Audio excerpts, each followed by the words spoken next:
আমরা চলে এসেছি হিন্দু সনাতনী ধর্মের সব থেকে পুরনো মন্দিরে, যা কিনা ৮০০ একর জমির উপরে নির্মিত।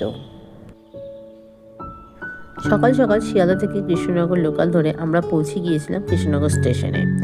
এখান থেকে আপনারা চাইলে অটো করে কৃষ্ণনগর ঘাটে আসতে পারেন। ভাড়া পড়বে ৩০ টাকা করে পার হেড।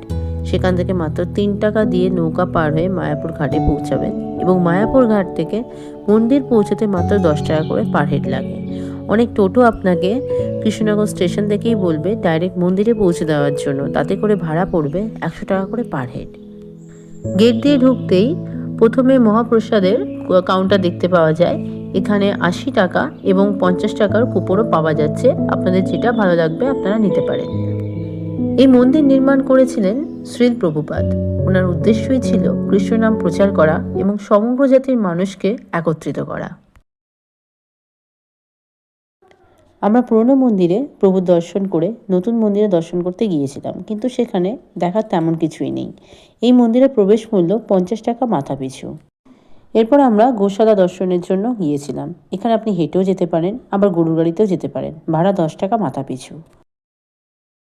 এরপর আমরা বেরিয়ে এলাম বাড়ি ফেরার উদ্দেশ্যে। মায়াপুর থেকে লঞ্চে করে নবদ্বীপ ঘাটে এলাম। সেখান থেকে অটোতে ৩০ টাকা মাথা পিছু ভাড়া দিয়ে পৌঁছে গেলাম কৃষ্ণনগর স্টেশনে। সবার কাছে শুনেছি কৃষ্ণনগরের লাল দই নাকি বিখ্যাত। তো সেই শুনে লোভে পড়ে আমরাও বেশ ৫০০ মতো লাল দই নিয়েছিলাম টেস্ট করার জন্য। কিন্তু আমার আহামরি তেমন কিছু লাগেনি। এর থেকে কলকাতার লাল দই ঢের ভালো।